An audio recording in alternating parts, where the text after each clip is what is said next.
Welcome to Norse Code, the number one podcast for your Minnesota Vikings. I'm your host and producer. My name is James Pagashnik. Thank you guys so much for listening.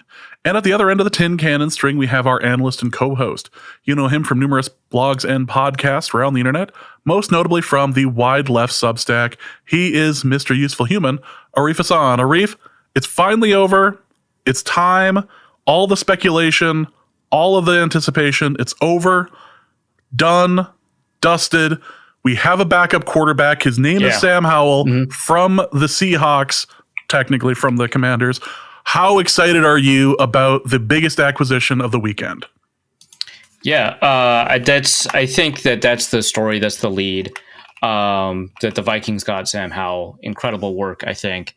Also, by the way, just like Kyler Murray, part Korean. I know the listeners love that. And also, most people who hear that are remarkably surprised by that fact. So there you go. That's the draft nugget that you get this weekend. That's the one that you get to tell other people. This is the sort of news that you hear on the number one podcast for your Minnesota Vikings and nowhere else. A revelation about Sam Howell's Korean background. Thank you, Arif.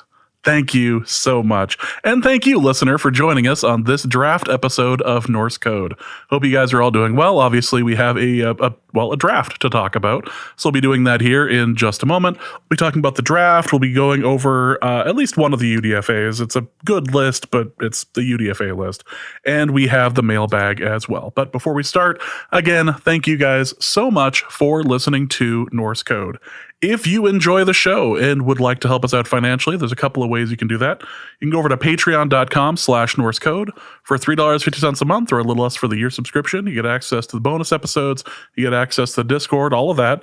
Arif was tormenting people on Discord today, so it is... I did it of my own free will, of my own volition. I was not coerced in any way. How many more of those should I put in there before they are convinced? I hadn't talked to you all afternoon, and then you started doing for sure. it. Yeah, so definitely.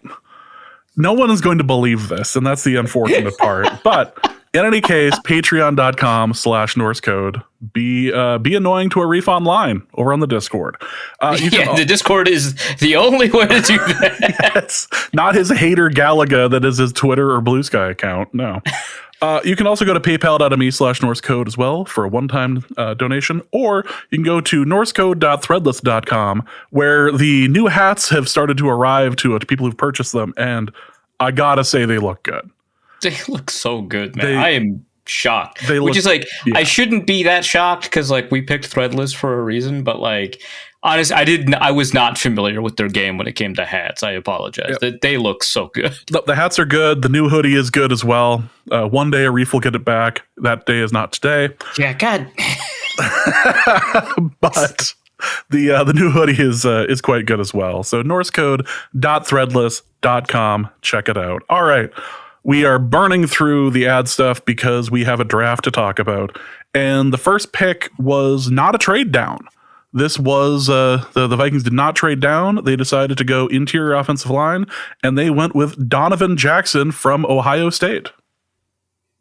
Yeah, I thought so. There's a couple of elements to this, right? So there's the player, kind of where the player is slotted against, the people who have the ability to evaluate offensive line play.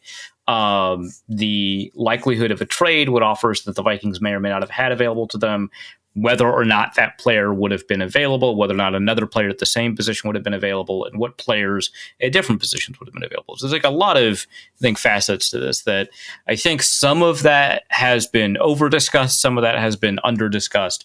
But just to talk about the player that the Vikings have acquired, who will then be playing for the Minnesota Vikings, I think he's pretty good. I think before we get to anything else, and I want to make this clear, a couple of people came away from the free agency episode we did with the impression that I was super critical of the Vikings free agency and that I really disliked what they did.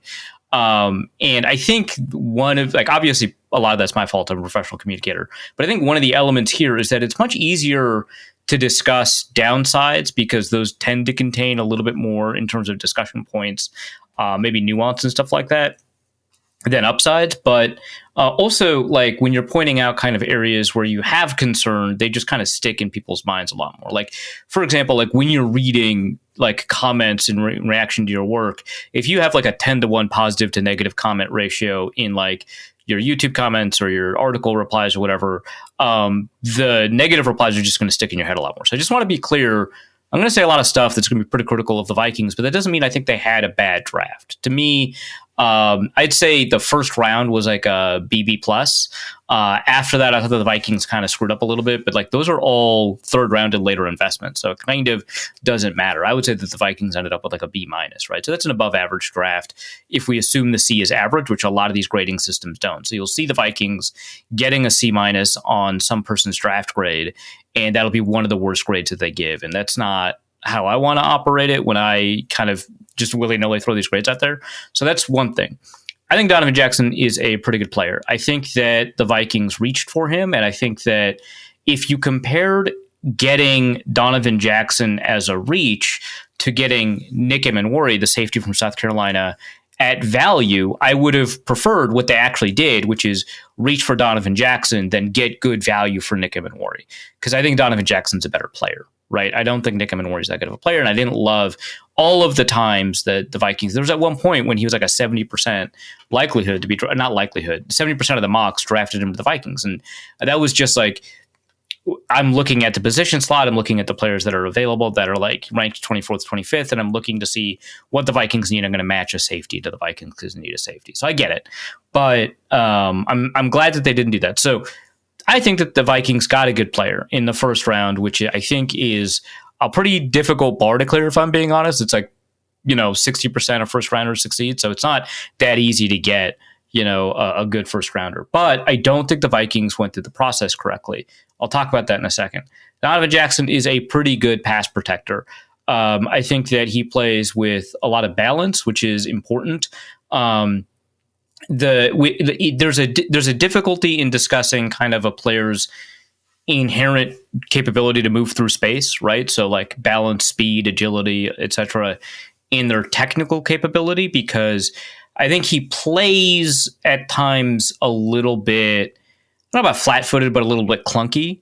And that leads to situations where he has to recover. His recovery is pretty good, but I would rather he not be put into a position to recover as often as he does, right? So just like with cornerbacks, every offensive lineman has to recover at some point. They'll get beat off of the snap in the first step, and then they have to recover from there, right? Everyone has to do that. But you would want to minimize how often that happens. And I don't think he does that. I think it happens kind of a lot. The good news is he does a decent job of, accommodating that and recovering and better than I think a lot of offensive linemen, which tells me he's got good body control and balance, but his footwork is not that good. And so he'll put himself into some bad positions, which I think causes this problem. Footwork is a little bit more difficult to coach than hand fighting. And so we'll see if he can kind of continue to develop that. And it did hurt him when he was pushed out to offensive tackle, where I don't think that, the Vikings are not going to play him at offensive tackle unless something goes wrong. But I think I might rather have Blake Brandel at left tackle in a situation where Christian Darrisaw goes down again than Donovan Jackson, and keep Donovan Jackson at guard rather than kick him out and put Brandel in at guard. Because I think you're downgrading two positions when you do that.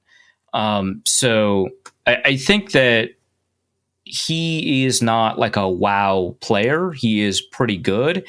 And when you kind of look at the history of guards in the first round, this is not universally true for all of them, and it's been less true in recent years. But I think generally speaking, guards in the first round look like impact players, look like they've got the potential to be some of the best players at their position. And that's not really the impression I get from this guy, who has reasonably good pass protection metrics, who's reasonably good when you look at him as a pass protector, who has reasonably good athleticism, but he's not, as athletic as like a Zion Johnson, the Boston College guard that got drafted pretty recently, right? Or he's not as like consistent, right, as some of the other guards that have been drafted in the top. And I think David DeCastro was the example I used this morning on a podcast. So that is kind of the reason I think that you can get a good player and not love the process for acquiring that player, because the cost of missing out on a player that is unquestionably an upgrade at a position that the Vikings need, I think is greater than the benefit of sticking to what you have and making sure that you get your guy and all that. So like that's kind of where I'm at and how I want to kind of have this discussion.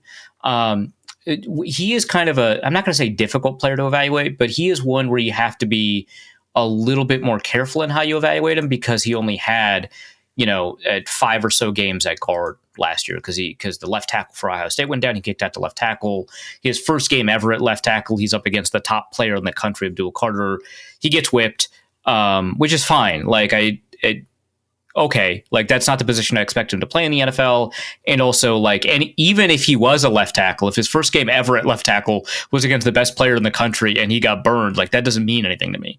Like even really good left tackle or right tackle prospects who have a long history of playing tackle going up against a high level player, if they get burned, in 1 or 2 games against really good players, that's okay. Like, was it Taylor Decker got demolished by Khalil Mack, right? Like that happens. So that's not the issue. The issue is just there's not a huge sample size of games to go up against. So you look at last year, the Michigan State and Notre Dame game, both have like pretty good edge rushers, or not edge rushers, have pretty good pass rushes. He didn't do all that well. He didn't do all that well against Wisconsin. He had some really good games. He kicked the hell out of Minnesota. But I think that he is not as consistent as some of the guards that we typically see get drafted in the first round. So that's where I'm at. I think that the Vikings unquestionably upgraded their offensive line. I think there's no question in my mind they've got a top 10 offensive line, which has not been true for like a decade plus, right? It feels and that's like a nice place to be. I was going to say, it feels like everything that's been done this offseason has been done in the name of protecting J.J. McCarthy. Yeah, and I totally get it. I think the Vikings got tunnel vision with that in mind, is kind of where I'm at with that. The board didn't fall the right way for the Vikings to be able to trade down and focus on the offensive line. And they were really obsessed with making sure that they got that offensive line figured out. And I get it. They only addressed 2 of the 3 spots along the offensive line in free agency, which kind of made them feel like they had to pigeonhole at that spot. They made it very clear what they felt about Blake Brandel when at the owners meeting. Kevin O'Connell was like, well, we should give him some grace. Like, okay, all right. You also think he played really poorly. Got it. I get it. Because, we've seen offensive linemen play poorly before, and we've seen head coaches defend their level of play, right? Like we've seen, Matt Khalil just get taken to the woodshed, and then Mike Zimmer being like, "Hey, he secretly played really well, and you just don't know that." Okay, but when the coach is like, "Hey, we all agree he played like garbage, right? But we can't hold that against him." Like, okay, you're getting a guard. I get it. That's the plan. So I think that they kind of pigeonholed themselves, but I think that they shouldn't have been as pressed as they were that they would give up value. So one conversation that emerged from this was whether or not the Vikings would have been able to grab Donovan Jackson if they had traded down. So there were 2 trade offers that were taken in the 2 picks immediately following the Vikings. One to the Houston Texans with the New York Giants trading down to 33 and then grabbing a fair amount of capital along the way. And then one where the Falcons traded their first round pick their second round pick, their future first to get James Pierce. Okay, so Luke Braun is of the mind that the Vikings may not have received the Falcons' offer. I'm a little bit more skeptical of that because there is a point to be made about making sure that you maintain relationships across the league and that there's a relationship between the Rams and the Falcons, in part through Raheem Morris. But I think that if you're a team that is so desperate to trade up that you're trading away a future first round pick, right, for your version of Marcus Davenport, you're probably calling a couple of teams and not just the one. And I think probably they called the Vikings, and I think probably the Vikings turned that down. More interesting to me, of course, is what happened with the Giants trade up because 33 is not a bad place to be. And you take a look at where Jackson was on the consensus board, he was like 36, right? So in theory, he would be there. Now, a lot of people told me that, the reason the Texans traded out is because they wanted Donovan Jackson. And at first, I think a lot of people were saying that because it feels good to say that, and there was not really much good reporting on it. Then it kind of emerged, like Len Zierlein said it in a couple of different ways. The first time he said it, I didn't think that it was reporting. I think that it felt like to me tonally that that's what he thought, but not necessarily reporting. But the more he talked about it, the more he discussed it, and Len Zierlein has a connection to the Houston Texans, right? The more it felt like that was reporting. Aaron Wilson, who's a Houston Texans guy, briefly my coworker over at Pro Football Network, he had also reported stuff along those lines. And, there's, I think, more reports that the Texans wanted Donovan Jackson. And that's one of the reasons they were willing to trade out. So I think we should conclude that even if that's not 100% likely, it's just 90% likely that the Texans wanted him, probably along the way between that and 33, he'd be gone, right? So let's just assume that he'd be gone. I don't think that necessarily justifies, not trading down. I think that the Vikings had a couple of opportunities to improve their team, and there's a couple of ways to do that. One of them is to improve the offensive line. But if you can trade down, maybe reach and overdraft Jonas Vainea, who the Arizona tackle that's going to become a guard, who the Dolphins drafted, and then with your additional pick, like draft a cornerback, like that would have been nice to have a cornerback emerge from this draft, right? I think that you would have been in a better spot. So the question then is, would the Vikings be better with somewhat of a downgrade at guard plus a corner from the draft, or Donovan Jackson, and then, maybe some other, draft compensation, right? Let's take a look at the Texans-Giants trade really quickly, actually. For $34.99, which is really close to the Vikings pick, and a third rounder in 2026. So like a future third rounder, which is a great place to be, right? So you can throw that in with all the comp picks that you get next year.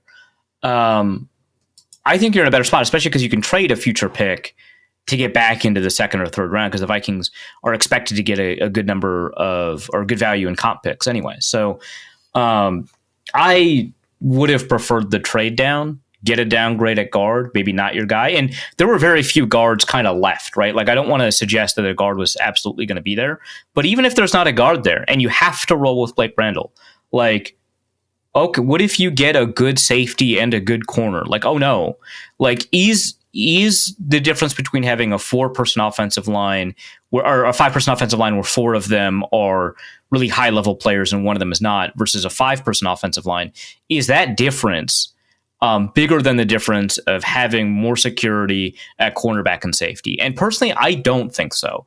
I understand, like, you take a look at the Eagles and how they won, you take a look at the Chiefs and how they lost, you take a look at some of the more successful teams across the years, like, the Green Bay Packers had, one of the best offensive lines for a couple of years running. And you're like, wow, you got really built through the offensive line. And I agree that you can't win without a good offensive line, but I disagree that all 5 of your players need to be high investment players in order for that offensive line to be good. So I think that the Vikings wouldn't have as good of an offensive line, but would still have a good offensive line next year had they not done that. So that's where I'm at with the trade, whether or not they see Vainea as a fit at guard for them, or a reach or whatever, whether or not they saw any guards at all available to them in the second round. I still think that's a consideration, of course. I still think that probably they should have traded, but Donovan Jackson's not a bad player. And I think that there are a lot of worse moves they could have made that a lot of people were suggesting that they make that they didn't. So pretty happy about that. So the next pick the Vikings had wasn't until the 3rd round. And the end of the 3rd round too. Jesus. Yep, end of 3rd round, and they traded that. And so with the round 3, 102nd pick overall, they picked up Ty Felton, a wide receiver from Maryland. And a lot's been made of the fact that they picked up a wide receiver out of Maryland again. Right. Everyone is reminded, of course, of DJ Moore. Absolutely. Nothing about Stephon Diggs. It's always been about DJ Moore. Stephon, I'm not familiar with that name. In the rich tradition of like Maryland receivers, super crazy good athlete with just a dog water quarterback, just ruining the numbers. But a high market share, which is statistically pretty important for projecting receivers. So I think analytically, and I'll do my pieces on the analytic profiles of the various draft picks the Vikings made. Analytically, I think Ty Felton shows up really good. So his athleticism metrics are obviously excellent. I think for a smaller receiver, you especially want your 20-yard split to be quite fast. And of course, the whole thing for him was quite fast. So good for him. But no, he profiles despite being 180 pounds, he profiles as a mid-sized receiver. So you do want the agilities to be there. He only ran one agility, 4.27. That's an okay score. But incredible vert, 39.5. Incredible broad jump, 10 and 10. So 130-inch broad jump. 2.56 20-yard split, 1.54 10-yard split, 4.37 40 yards. So faster in the back half of the 20 than most people who run 4.37, but still quite fast throughout the thing. I don't, despite being an egghead and loving analytic profiles and stuff like that, I don't super love this pick. I think that, and this is a guy that was targeted 143 times for 96 receptions. He led Maryland in single season school receptions, like all time. So he set the record. He's first team all Big Ten, which the Big Ten has like 80 schools in it now. So that's pretty impressive. But I still don't think that as a prospect, he really warranted a late third round, early fourth round valuation.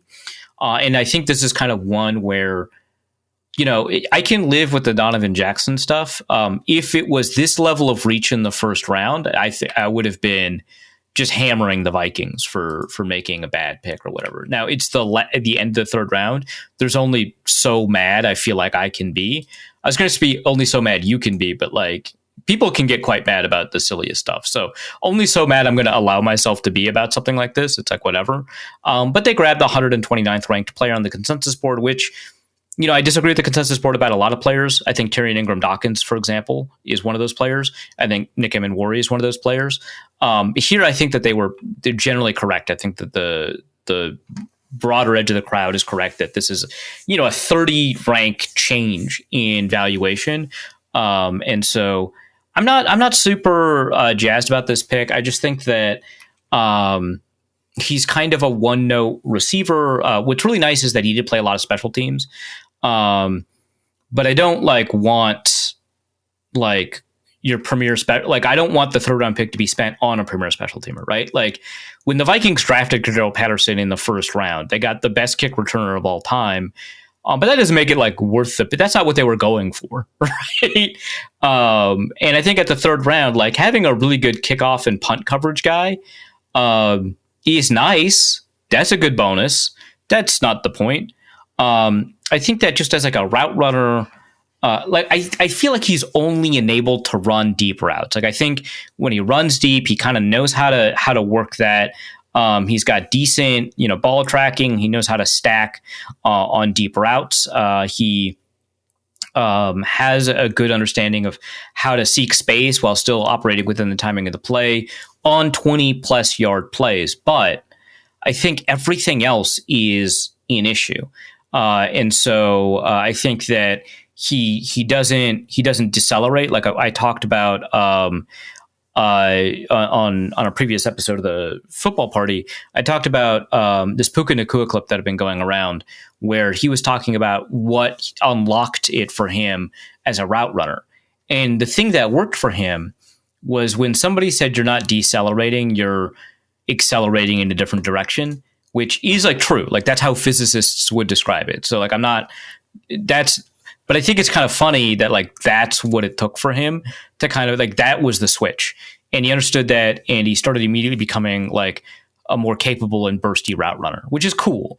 The ability to stop quickly is really important for route running. It's so important that I overvalued Laquan Treadwell because he was so good at that. It turns out all the other things are important too, but it is really important to be able to stop quickly, decelerate quickly. And that's not something that Ty Felton has shown that he's capable, which I think is why he ran a 4.27 short shuttle and why he did not run a 3 cone, because he's a very linear athlete. relatively speaking. Like he's still like more agile than a lot of receivers, but like for his speed profile, he's not there. He kind of gives away his routes. Luke mentioned like his pad level rises up when he's about to hit the break. There's a lot of things that kind of go wrong. He looks in the direction that he's going to go as opposed to using head fakes. His shoulders kind of turn in the direction that he wants to go before he gets there. His hips uncoil. He doesn't sink his hips, that kind of stuff. So he's not a very good route runner. And he's really light, like within his frame, right? He's like 6'1", depending on whether you take the pro day measurement or the combine measurement. And just relatively skinny, and you can see how that materializes on the field. So he'll get knocked around, especially at the top of routes. He gets beaten at the catch point. His drop problem, I think, is kind of related to that. So I don't super love this pick. I think that he is like an Andre Roberts, right? I compared him to Marvin Hall, but like there's a lot of these kind of guys where it's like, oh yeah, Devin Aromashudu is going to get open deep, and that's about it, right? Marvin Hall is going to get open deep. Khalif Raymond, who is not nearly as tall as this guy, is going to get open deep. Andre Roberts is going to get open deep, but that's like about it. And so I don't super love this pick, but there are like some positives here. The Vikings probably needed to grab a receiver just because of the value of depth, but B, we're anticipating a suspension for Jordan Addison. I wouldn't have guessed that it would have been the second pick they made. Yeah. It seemed a little bit odd as far as like priorities, but well, I think this is kind of the nature of what happens when you don't trade down, right? Well, yeah. Like you don't have any wiggle room when it comes to these picks. And so when you make an unusual pick where it's like, yeah, I get why you would need that position, but like you don't like you needed some positions way more and you don't have a lot of opportunity. Like again, like the Vikings didn't grab a corner or a safety in this draft. No. Like that seems important. So yeah. I'm not entirely sure what the depth chart looks like for tight end, but I know it's not great.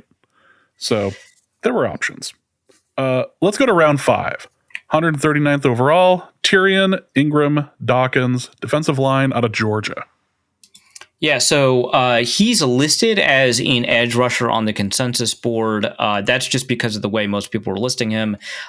He could have just been easily as listed as a 5-technique defensive lineman. He's going to swing inside outside. We saw in the presser after the pick, Ryan Grigson was talking about how Brian Flores might intend to use him. And a lot of it was like outside inside. So 280-pound edge rusher, he's going to be in the outside. And then he's going to stunt inside or play inside on third downs and stuff like that. Not really like, the Vikings don't like need an edge rusher. And so not really an edge rusher in the sense of like drafting another Dallas Turner, but a guy who might play on the edge for you, a guy who might play kick inside for you, might allow your linebackers to drop off in coverage a little bit more as they fill in the gap that would be used by, your off-ball linebackers and stuff. So, or like your Grenards and Turners and Van Ginkles, like when they fall off into coverage, you still have a capable rusher there as opposed to hoping that Harrison Phillips is the one that fills in that gap. So yeah, you've got some options here. He is not the world's most productive defender. So that is kind of the thing. He was, by the combine IQ score, like the second most athletic defensive lineman that they had, which is pretty meaningful. That's a combination of both the combine scores that you get for the guy, as well as some mixture of, and this part I can't like confirm, but it very much seems like, very strongly would seem to indicate that there's a mixture of like on-field player tracking, visual tracking, not chip tracking, that they also use for this athleticism score. So there's some level of evidence that we have for on-field burst, like first step type stuff. So at the combine, he ran at 276 pounds. I think primarily he was a 280-pound guy. At his pro day, he was 280. And there he ran a 7.28 cone, which is just blazingly fast for a 276-pound athlete. Like you have to be in like JJ Watt 290 sub 7 3-cone territory for you to like beat that. Like that's really good. 4.34 short shuttle, it's also quite good. 10.4 broad jump, very good. The 10-yard split, not quite as amazing, but we do have a lot of good evidence. 1.69 seconds. We do have a lot of good evidence that he's got a bunch of first step burst, and 36-inch vert is pretty decent there too. So, pretty good athlete, quite a good athlete. But he finished his final season at Georgia with 299 pass rushing snaps, but only 19 pressures. That's just not a lot, right? That's just like not a lot's going on there. 17 stops. So okay tackle for loss production, not outstanding. And when you look at kind of like, all right, if they don't have a lot of sacks and they don't have a lot of pressures, what are the production metrics that kind of help us, figure out if this guy's any good or is going to be good?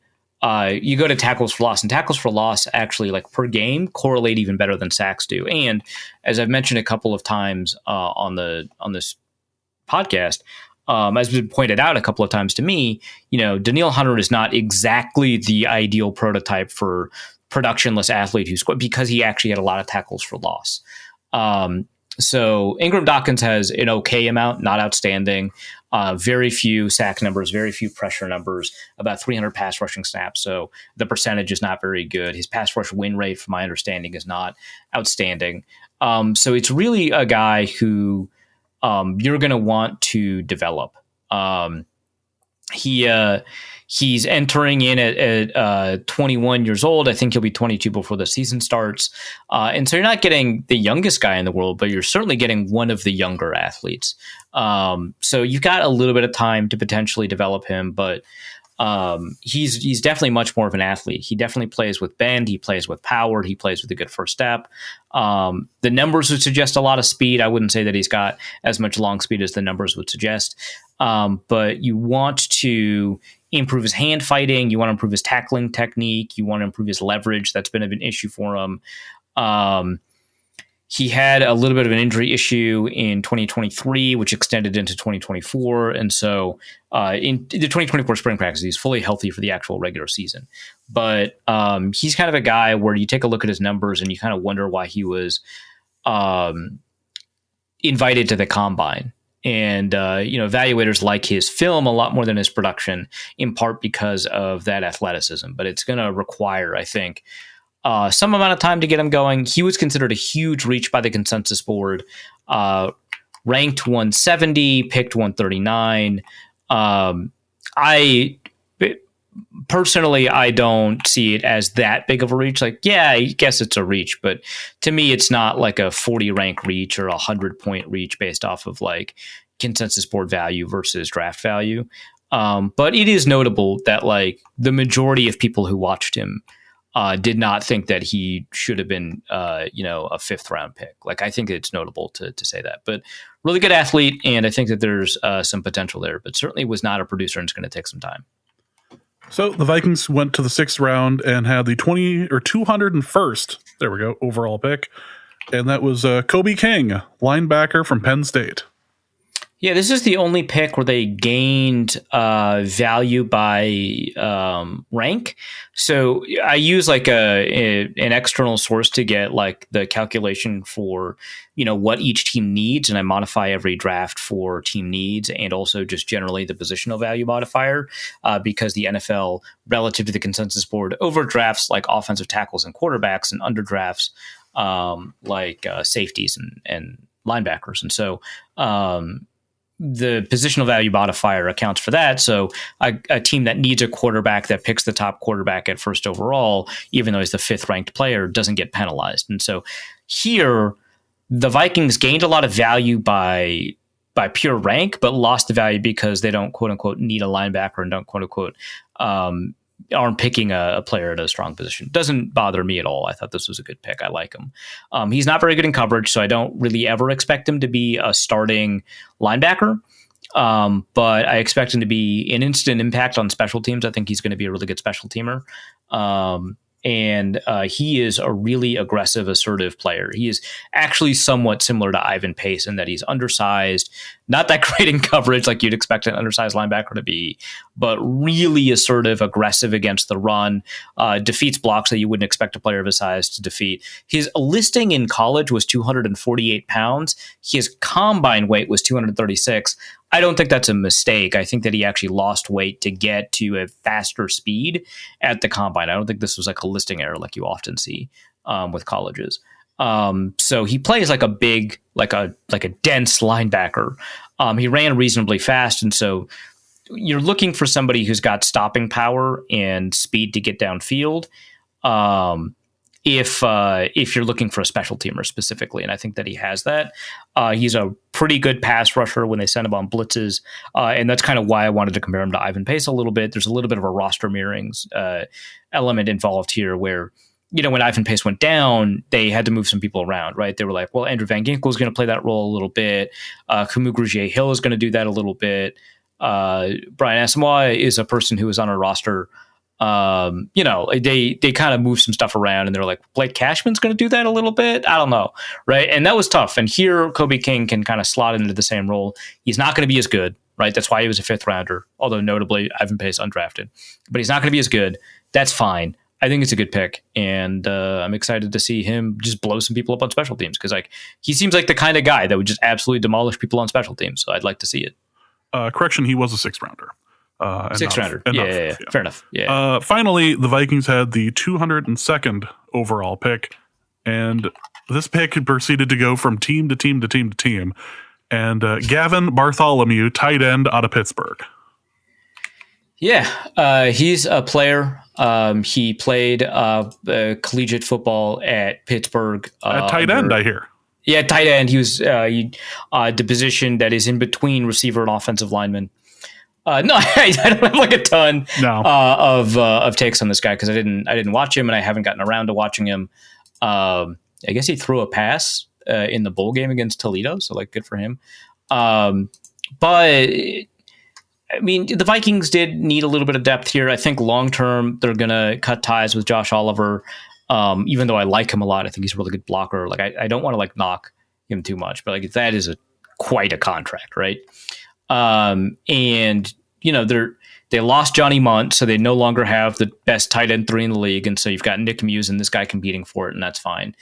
My understanding is that he is sure-handed, which okay, that seems to be his calling card. That's not like a bad place to be, but you do want a little bit more than that. He was invited to the combine. He only ran the 40. We didn't get his other workouts. I'm not that concerned about his 3-cone and short shuttle. They were quite good. He ran a 7-second flat 3-cone. But he ran a 4.7 40. So, tight ends, you kind of want them, especially at 6'4", 240. You want them to run a little bit faster than that, but that's not catastrophically slow. It's just, okay, you're not like a dynamic receiving threat, but you are a receiving capable player, which is nice. Is kind of what that speed would suggest. But yeah, I mean, he's a tallish tight end. He's nearly 6'5". He's got reasonably long arms at 31 and 3S by the combine or 32 by the pro day. All the arm lengths, by the way, for the combine seem to be wrong. So keep that in mind. But I don't know. What I know about him is that his scouting report by Dane Brugler is a lot of intangibles. Like he loves to stiff arm defenders. He is a willing and capable special teamer, regular on punt coverages, a team captain, and positive influence in the program. Like that feels like Brugler is padding out the scouting report in the positive section, right? That's what that feels like to me. The negatives aren't too bad either. It's just like not a lot going on. Not a great run blocker, according to Brugler. This is, again, me speaking about somebody else's experiences watching this guy as opposed to some of the other ones where I do have some takes. But, like, I don't know. He doesn't seem like an impact tight end, but he doesn't seem like a huge mistake. It seems like he'll be a reasonable competitor for that 3rd tight end spot. And that guy is going to need to do special team stuff, and he does that. He got like 322 receiving yards for Pitt last year. That seems normal, but not outstanding. Like, Harold Fannin led, I think, every receiver, not just Bowling Green, but like all the receivers in all of FBS in receiving yards. And then, we got this guy. Kind of different. So that's it for the 2025 Vikings draft. They didn't exactly walk in with a ton of picks. They didn't exactly leave with a ton of picks. But we talked boy a lot. Howdy, did they make some picks? They absolutely did. Picks were made. I feel like it's safe to say this is not a very highly rated draft by, I was about to use consensus and I didn't want to include your board. But as far as rankings have gone, or grades have gone, it's been somewhere around B minus, C minus, something like that. Is there a reason why the overall media seems to think that this draft was not great? Okay, so I think the primary reason that they don't like the draft, and this is interesting because a lot of people liked specifically the Donovan Jackson pick, right? I think the primary reason they didn't like the draft is because the Vikings didn't make a lot of picks, and I think that's a kind of a silly reason. That said, when you grade the Vikings by the consensus board against the amount of capital that they had and the amount that they gained according to a rank adjusted consensus board, which gives you some points for drafting players at positions of need and players at positions of high value. And notably, like the Tennessee Titans went from making, quote, the biggest reach in the first round to making a pretty positive value pick in the first round after those adjustments. So it's like important to do that. But like the Vikings ranked fourth to last after that because they only made one positive pick against the consensus board. And it was like in the sixth round, as you pointed out and corrected me. It was like the sixth round. It was for a guy that was ranked as a fourth, fifth rounder. Like, okay, good, but kind of a wash in the final analysis when you account for everything. So it was 80% negative picks, 20% neutral picks, 0% positive picks. So that's like why he's graded low on mine. But when you take a look at like The Athletic, for example, Dan Brugler ranked him like dead last, I think. Well, no, 31, I think. One of the two. It's 31 or 32. Yeah, I'm pretty sure it was 32. But it was just, yeah, they didn't make a lot of picks. Like you read it and you're like, oh, you could have like adjusted for that though. Like that's not fair. Like you can't knock them for not having the picks. You could grade last year's draft for trading away the pick, but this year's, like that's baked in the cake. You can't use last year's grade against them this year. I think that's crazy. So that, I think that's what a lot of the grades are. But here's how you know they didn't have a great draft. Benjamin Solak loved it. Yeah, one of his favorite draft classes. So that's well, now I feel like I need to go get some Tums. I don't I don't like how that makes my tummy feel. All right, well, let's move on from the draft. Let's move on from the draft and talk about undrafted free agents. There's a big list. We are not going to go through all of them. But the biggest news out of the undrafted free agent list was that Max Brosmer, quarterback, Minnesota, got a little contract out of it. Hooray! He's better than most undrafted quarterbacks. Like he's a Minnesota quarterback, and one of the ones in recent history, probably one of the better ones in recent history. So, there's not a lot recommending him as like a draft prospect, but I think you compare him to a bunch of these undrafted quarterbacks, I think he's a lot better than a lot of them. So I'm glad they got him. This continues the Vikings tradition of like grabbing some random Big Ten quarterback and making him hand off a bunch in training camp.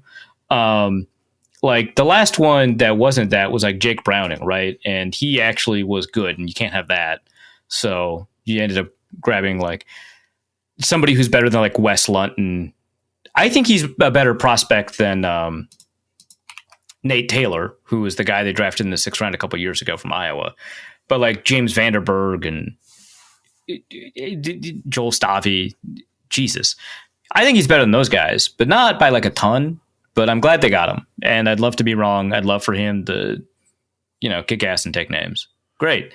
Other players that stand out to me, obviously we're not going to go through all of them, but the Vikings signed 5 players in the top 300. So after the draft, you've got So many players that were drafted outside the top 300, and then obviously there's only 256 to 260 draft picks every year. And so there's a number like 50 or so every year of players inside the top 300 that didn't get drafted. This year, there were like 59 or so, and 56 of them got signed. The Vikings signed 5 of them, and the Falcons signed 6 of them. So they signed like 1/5 of the top undrafted free agents. And so the Vikings signed 5 of them, and that's awesome.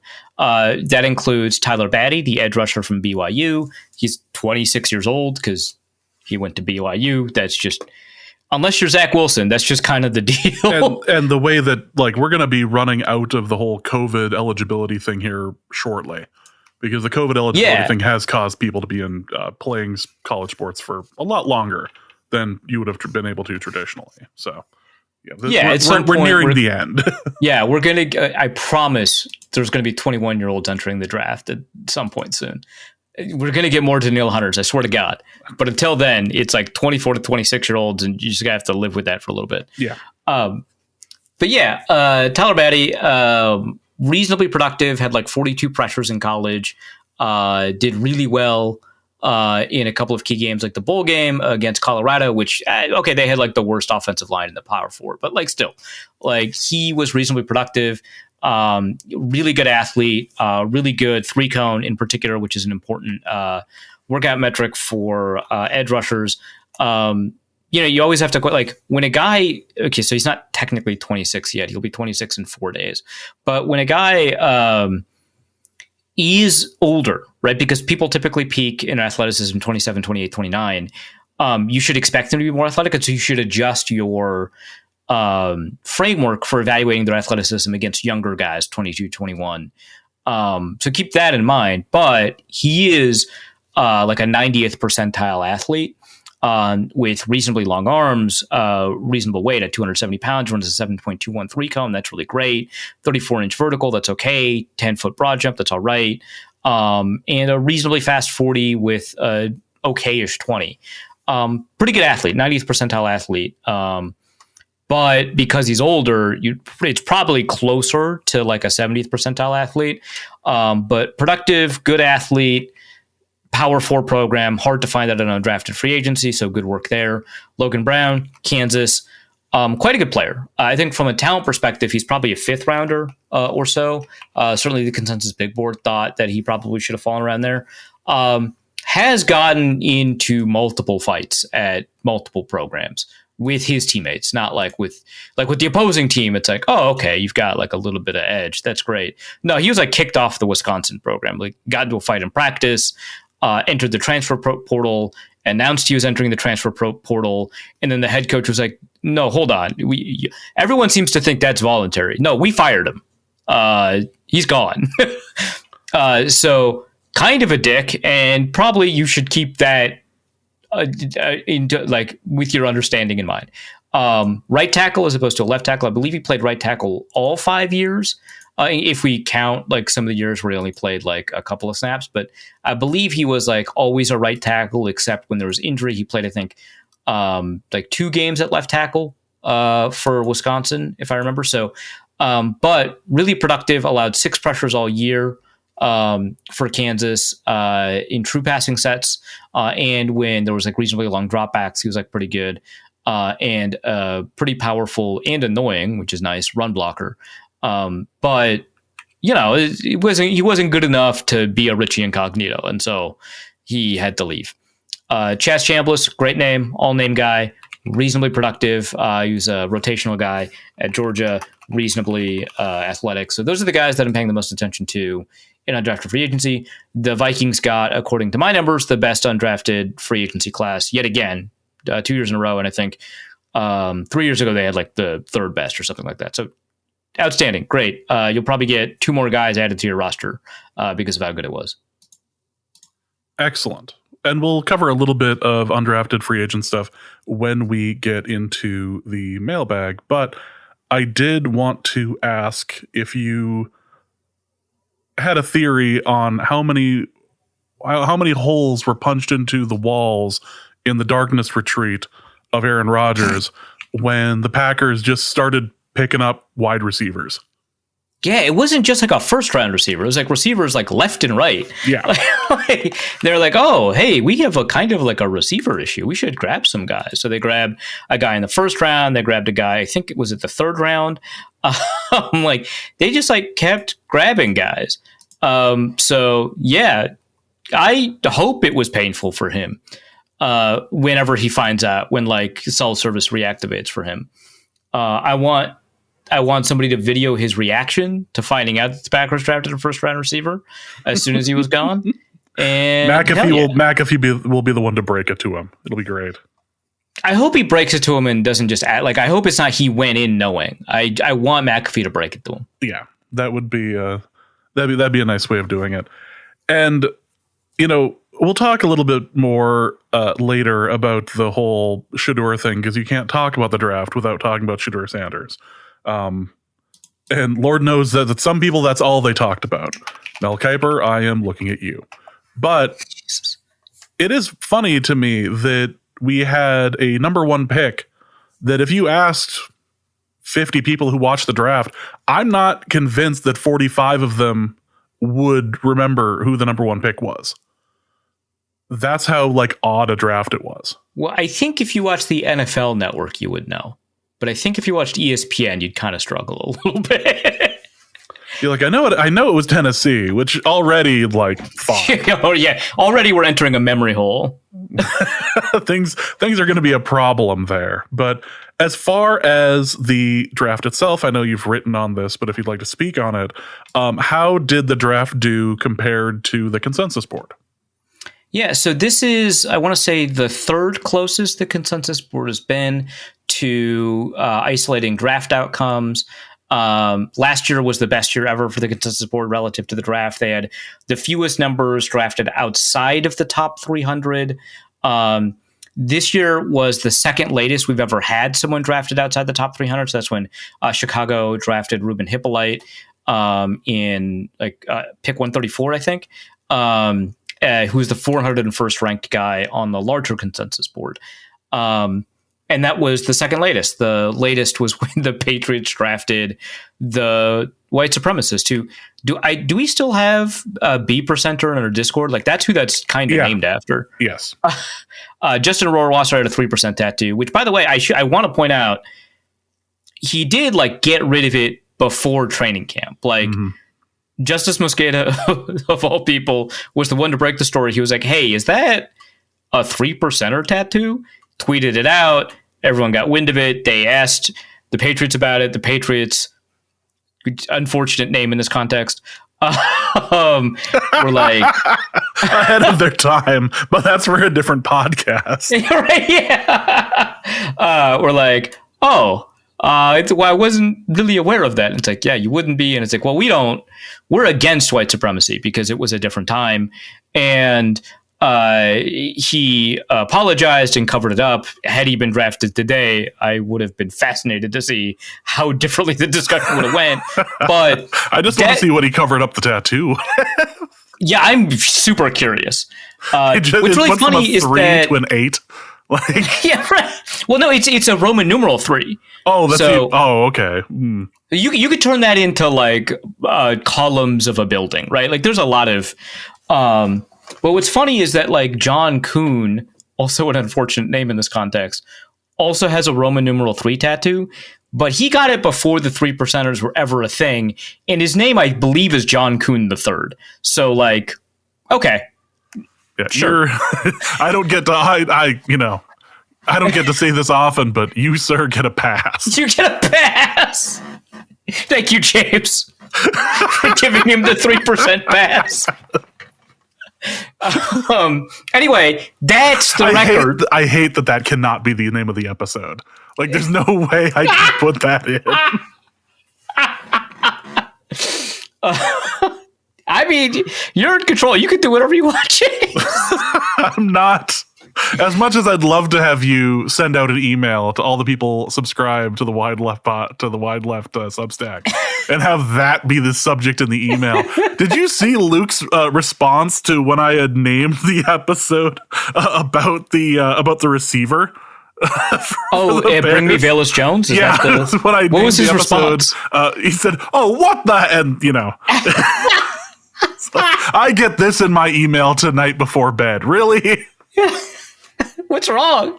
We just want Velus Jones, man. I wanted to hurt Luke. Anyway, we were talking about the but yeah, so this was the second latest and outside the top 300 player had been drafted. So I think it's a really good indication that either the NFL is getting more efficient at drafting, which is kind of the arrogant interpretation.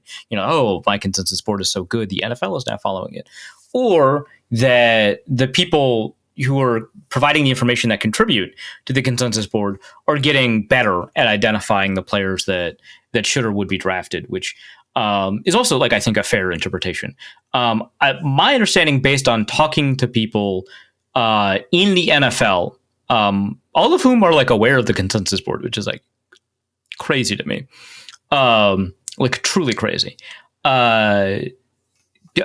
They suggest to me that it is a mixture of both here, that the NFL is getting more efficient at getting closer to their own consensus, the NFL's consensus on these players, and that the NFL is not as far apart from each other as they used to be in a lot of these players, and that the kind of median that they're starting to hew towards is also the median or close to the median that the consensus board is hewing towards. So last year, best year in consensus board history in terms of predicting the draft. This year, third best, and 2020 is the second best. And that one's a weird year, right? Because it's the COVID year. And so I just think that that, I don't want to super compare. I don't want to make that a part of the records, right? I just think there's so many unique things happening. So it kind of changes things a little bit. But yeah, the consensus board did a really good job at predicting the draft. And we had fewer, I had to add 12 players, I think, to the consensus board from the bigger board. And there was never a situation where I had to add a player that I had zero data on. There was always at least 3 or 4 people who had a ranking on a player that had been drafted, which is I've had years where that hasn't happened. I think the earliest someone's been drafted outside the top 300 was whatever year the Jaguars decided to draft Quinnen Williams' brother.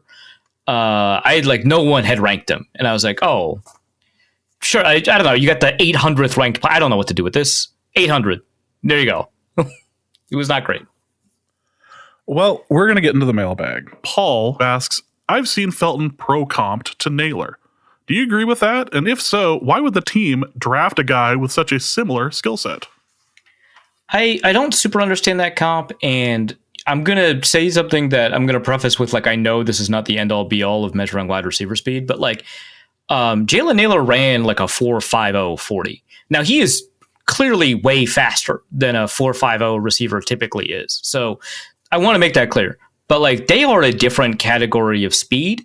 They are also a different category of size and toughness and strength. Jalen Naylor is quite strong for his size, and not to get too into the fact that he has developed since he has gotten into the NFL. And so, are you comping him to who he was as a college prospect, or are you comping him to who he was, who he is at the NFL right now? He is a different player now, but he is a better route runner, right? He does a much better job, decelerating. We were talking about that, sinking into his hips and exploding out of it. He's a better route runner. He's not as fast, and I think he offers much more in terms of intermediate route running. And I think if you ask him to block a linebacker, he won't evaporate. Neither of them are going to win that, that run blocking battle. But I think that one of them would survive and remain in this dimension, and it's not Ty Felton. So I think he's a willing blocker. I think that he can block safeties. And so that's just not something I'm confident with Ty Felton. So I don't really see that. Thor Nystrom comped him to Quez Watkins. I comped him to Andre Roberts and Marvin Hall. These are all the same player. So one-dimensional speed threat that you can kind of put on the field in 4 receiver sets in order to stretch the defense, and maybe you get a couple, a little bit of production out of that guy. But there's a reason Tyreek Hill and Deshaun Jackson are every down receivers, and Emmanuel Hall, another speedy Hall, is not, right? there's only so many snaps that you can play a guy that's only going to run one route. And I think Naylor is definitively not that kind of player. So I don't see that comp. Let's go to Miles Per Hour, who asks, can we expect any more incoming free agents signing now that the draft is over? Asante Samuel Jr., perhaps, which seems to be the topic of conversation. I don't know why. Like, suddenly people are asking me a ton about Asante Samuel Jr. And like I where does this come from? Like, I have no idea. Do you know? I know nothing. All of a sudden it popped up on my timeline, and I assumed that some aggregator put it out as a possibility, or just like, hey, you know what would be great is if they ended up signing on the Vikings. Or I'm hearing, that's my favorite. I'm hearing the Vikings are looking into Asante Samuel. Well, yeah, I hope they are. I hope they're looking into everybody. But like, he's like not like good. Like, I think his like pass deflection numbers are good, so maybe that's where it comes from. But he's like hurt and not that good, so I don't know. Sure, I wouldn't be upset if they signed him. I just like don't know where that's coming from. Also, would be funny because it's like the 6', 5'10" cornerback that they would have signed. It's like Dwight McLaughlin and a sea of like average size humans. But yeah, I think that they'll sign some people following the draft. Now, obviously not a quarterback because they got their guy, but and it's about time. It's about time. This signing is absolutely worth it if we never have to hear about Aaron Rodgers to the Vikings again. Yeah, honestly, like, great. I'm glad that you traded away what was functionally a 7th round pick's worth of value just to get rid of that. But yeah, cool. Sure, maybe Asante Samuel Jr., maybe some other corner. I expect definitely a corner and maybe a safety, but certainly a corner. But yeah, sure. I don't know why Asante Samuel, but like, sure. Yeah. Arifluenza asks, what version of the Seahawks Jalen Milroe jersey are you going to buy? I hope it's the neon one. I'm not going to buy a Seahawks jersey, first of all. Second of all, it definitely wouldn't be the neon. Are you kidding me? If I were to hypothetically buy a Seahawks jersey, which I won't, because I'm not a Seahawks fan, it would obviously be like the Wolf Gray. Like, those are like, they're, aside from like the retro, like marine blue, like those are the best looking jerseys. It's got to be the retro. As far as like it's just like the white retro. The retros look great. I think they look even better with like the gray/silver helmet, which obviously if you're just buying a jersey, you're not going to have. They look great, but I think of the modern jerseys, I think it's the Wolf Gray. You shouldn't buy the helmet if you're getting the jersey. Be perfectly clear. Shouldn't is the better way to put it. I will take a stand on like most fans like buying or whatever, bringing things into stadiums. I gotta tell you, the person who brings in the helmet or dresses up in the helmet, the gloves, and the jersey, dude, I appreciate your credit limit, but that is embarrassing. And I say that because I saw somebody do that at a Falcons Vikings game, and it was hilarious when he got kicked out for being obnoxious. Let's go to B Percenter, who asks, which UDFA is most likely to get all the training camp hype and then quietly get cut after the first preseason game? Either Ben Urasek, who is the other top 300 UDFA that I didn't mention, or the guy I just talked up, the 26-year-old athlete from BYU. Everyone loves that guy. Everyone loves the Ben Uraseks. They play positions that people pay a lot of attention to: edge rusher, tight end / receiver. Urasek is the kind of guy that seems like he would get a lot of preseason production and then whoops. So yeah, I think those are the two that are going to draw like the most, because I don't think they got a receiver that would really, that is likely to make a huge impact, because they got like this guy named Dante Fleming from Tulane, who I don't know anything about, Robert Lewis from Auburn, who's like super unproductive. And those are the receivers. So in terms of and Silas Bolden from Texas, who I hear is kind of good. I haven't watched him yet, but for pass catchers, Ben Urasek is probably the most talented of that group. And so I think he's the most likely to get that kind of shine. That is the non-Max Brosmer category. If the Minnesota guy does well in Minnesota, like that's obviously it, even though he is like a handoff artist. So I'm accepting the obvious answer out of this answer, which is, of course, Max Brosmer. Clearly. Kwai asks, if you were to account for draft pick value and financial cost, where does the Vikings O-line now rank in cost to construct? Additionally, do you think it'll be able to perform to a level commensurate with that cost? Yeah, so I ended up taking a look at the positional spending tab over at Over the Cap to see who has the most cap investment for offensive linemen. And then also at Over the Cap, there is a handy equation from 2019 that converts pick investment to dollar investment for like the purposes of like if you're trying to figure out like, hey, we're going to trade you a player and a pick in order to get a pick. And it's like, well, we know the player's contract and the contract is going to reduce his value because he's paid a lot. So how much do we value? And so for the purposes of, these complex kind of figurations, converting the excess value that a draftee generally produces over the lifetime of their first contract against how much they actually cost against the cap, the excess value. So looked that up, converted it into 2025, 2024, 2023, and 2022 dollars for all of the picks that were spent on the offensive line in the draft over the last 4 years, and added that all together. So this includes all offensive linemen, not just the starters, and all of the draftees, not just the ones who made the team, because there's some risk and investment for a 6th-round pick, 7th-round pick, even if it's small. Add that all together, and I was surprised to find that the Vikings were 10th. I thought they'd be like 4th, but we saw how much the Bears have spent, and this doesn't include trade value, right? So the Bears are 4th, and this does not include how much they gave up to trade for Joe Thuney, right? So like Bears are probably 1st. So just in terms of draft pick investment and cap investment, it's Panthers 1, who I acknowledge might be counted twice because Ikwekwanu just got his 5th-year option activated, but I don't think so. But the Panthers first, the Chiefs second, which is funny given how bad it's been, but they have done a lot, right? They signed Orlando Brown and then traded him. They signed Joe Thuney and then traded him. They drafted Juwan Taylor. Like they've done a lot. I think they also drafted guys that have not started, like Prince Winogo or something like that, Prince Winogo.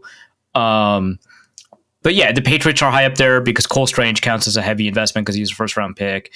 They ended up paying, I think, the 6th-round guard from a couple years ago that did really well. They just drafted Will Campbell. That's in there. But yeah, the Vikings are only 10th, which is surprising given that they gave contracts to everybody. And then I also included a 1st-round pick in the calculation, and they're still only 10th. It's a late 1st-round pick, so that's part of the reason. That's still ridiculous. Jeremy asks, how concerned are we with the safety position? What happens if Harry goes down? Theo Jackson is ready to go in theory, but who's behind him? I don't see Josh Metellus as a traditional safety, so anyone in free agency of interest at this point in the offseason cycle? Julian Blackmon? Is Julian Blackmon available? Yeah, screw it, sign him. Yeah, he's kind of washed, but he's like pretty good. Sure. Justin Simmons, I believe, retired, so you can't get him. Maybe Jordan Whitehead. I don't know if Quandre Diggs is still aiming to sign with the team, but if he is, maybe get him. Deshaun Gibson's still available. He is 35, but we are kind of like, we don't have the world's most options at the moment. Ronnie Harrison is available. He's fine. John Johnson III, former Ram. Rodney McLeod, he's there. Rodney McLeod also 35. But yeah, I would hope that they sign somebody, right? Chuck Clark is 30. He's out there, former Raven, former Jet. But yeah, I think that there is a reason to be concerned about the safety position. The Vikings didn't really add to it. To me, Jay Ward is not an element here, but he is technically a safety. But you've got like Theo Jackson, Harrison Smith, Josh Metellus, and then some guys, Jay Ward, Bubba Bolden. Okay. Yeah, I'm not impressed by that group. So I think that, yeah, that's an area of concern where you got to get a backup. And I think that it's fair to be concerned about it. And the Vikings just didn't have enough picks to address every problem. So, yeah, I'm concerned about the safety position, especially because like one of those players is like quite old. And one of those players is like, you don't have that much information on Theo Jackson. So the Vikings did run 3 safeties last year. I think probably we're not going to be in that situation. Maybe you get Theo Jackson running the Cam Bynum stuff, but like maybe we're going to be a lot more 2 safety stuff. So I'm worried. Let's go to Kyle Slaby, who asks, for Arif's meritocracy corner, why did the Jaguars fire their Super Bowl winning duo at head coach and GM for Luke Braun and Ben Solak? The picture does. Yeah, the picture attached to the tweet is so funny. But I did call James Gladstone, the GM of the Jaguars, Ben Solak multiple times before. Yeah. Which I tweeted that when he got hired. I was like, why did they hire Ben Solak? And then Solak on draft day retweeted it and was like, look what I did with it. He was so happy with the Travis Hunter trade. Osman. Yeah. Osman asks, is there a time when NFL fans and media appeal to authority more than the draft? I don't think so. Every single time you like criticize an element of a GM strategy, it's like, have you ever considered that maybe the general manager knows more than you? And it's like, yeah, I should always like have that understanding when I approach this. Like there's a lot more information I'm not aware of. And so I should always be kind of, I should always contextualize things within that context, but like, but no, like it doesn't happen. Like when you question a 4th down decision, fans will, but a lot less often be like, hey, they like know, that they can't run in short yardage, and they know that, their left tackle, maybe has an ankle thing. And so they don't want to like there's reasons for you to say they have information that's unique to them that you don't have access to when you criticize them, when it comes to who's starting, when it comes to calling plays, when it comes to decisions like 4th down or field goal or any number of other things. But even when you're like, hey, on cut down day, they're like, hey, they shouldn't have cut this guy, they should have cut that guy. That they way have more information than I do. And people are still a lot less likely to defer to authority. And it's not even just team authority, although that's the one I'm focusing on here. But like all the time, they're like, the only thing that matters is actually not the consensus board. Teams don't care about the consensus board. They only care about their own board. And it's like, well, great. Every team had a good draft. Is that what you want me to say? Every team got the best player available on their board. Because, like, why wouldn't they? Like, why would they draft the 3rd best player on their... Of course they got the best player on the board. That's what their board said. Like, that's what they did. Every team got an A+. Congrats. Like, what do you want me to say when covering the draft? Hey, this guy was not a very good athlete and he didn't produce, but hey, the team knows what they're doing, right? Like, no, that's crazy. Participation ribbons in the NFL draft. Yeah. So, like, every team did a good job. But, like, also, we do defer a lot to other sources, and I want to make sure that I'm not doing the same thing when I defer to the consensus board on a lot of things. I want to be aware that the consensus board has flaws, just like teams have flaws. We do that a lot, and people will defer to like, well, less often nowadays, but like to Kuiper or Dane Brugler. Like people will say, hey, Dane Brugler said the Vikings had a bad draft, and it's like, I don't know, he might be right. He's very smart. There's a good chance he's right, but like you can't use that as an argument. Right, like as a game-ending argument. That's crazy, and people will do that too. So there's a lot of deferring to authority in multiple senses of the word during the draft, and I don't think it's matched at any other time of the year. Next question is from Anton, who asks, should the Vikings trade for Sanders before he shows promise and increases his value, and what would he be worth to trade for? The Shedeur Sanders thing overshadowed a good portion of the draft and draft coverage for obvious reasons. You can no longer refer to it as a Brady Quinn situation or an Aaron Rodgers situation. It is now only Shedeur Sanders that has dropped so far. Yeah, because like Aaron Rodgers fell from like 2 to 25. Not even remotely close to what happened here. I remember posting in the Discord that a 4th round had hit Shedeur Sanders. And then I wasn't even paying attention when he dropped to the 5th, and I went, oh no, that's well, now I'm rubbernecking. I have to see what happens here. Right? This is amazing. And it really goes to show a couple of things. And you had a great article on this, but it really goes to show how friendships in media and the evaluation of players by scouts can be completely different. Yeah, no, absolutely. So clearly, I think Kuiper. Wait, here's the thing. So I think ESPN overfocused on the story, right? I think it is the top story. I think you should devote some time to it. I think it's fair to be like, hey, all these guys got picked and no one talked about them, and this is like a huge day for them.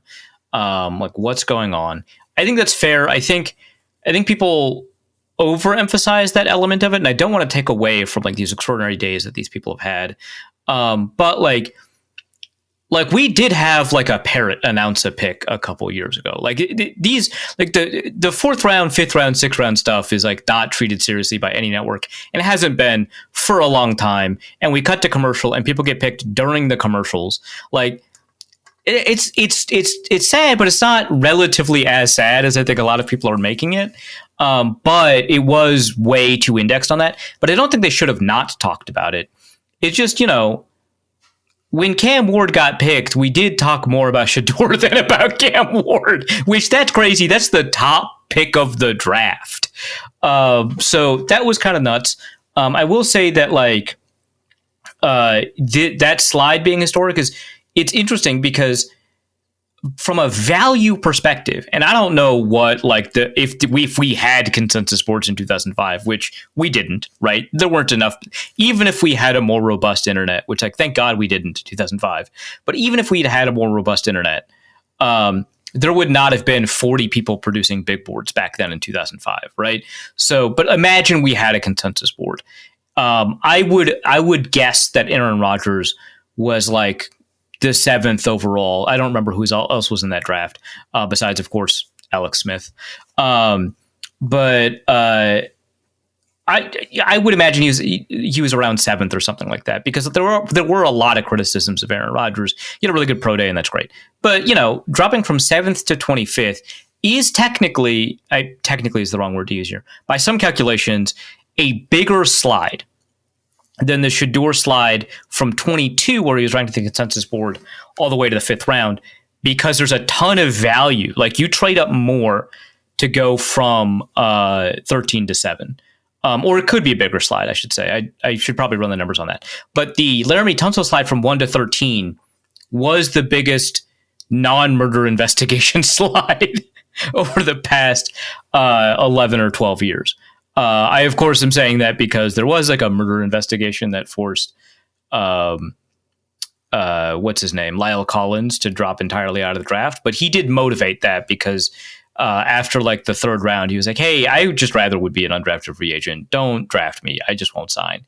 And teams were like, all right. And then he signed to the Dallas Cowboys and made like $20 million in 5 years. Good for him. But yeah, from a relative perspective, this was the 4th largest slide in consensus board history, the consensus board era, if you will. But the thing about that is the Laramie Tunsil slide from 1 to 13 was a bigger value slide, but we did not have 3 days to talk about it, right? And that is one difference. We had 3 days to talk about the Shedeur Sanders slide as opposed to 2 hours, right? Which is what the Aaron Rodgers thing would be. And so it definitely does feel like a substantially larger slide. The Maurice Hurst slide, very similar. 25th ranked player, drops to the 4th round. He had a heart condition at Michigan. Doctors told him he probably shouldn't play. And he did anyway. And then he entered the draft, and the NFL was like, hey, so you survived college, but man, I don't know.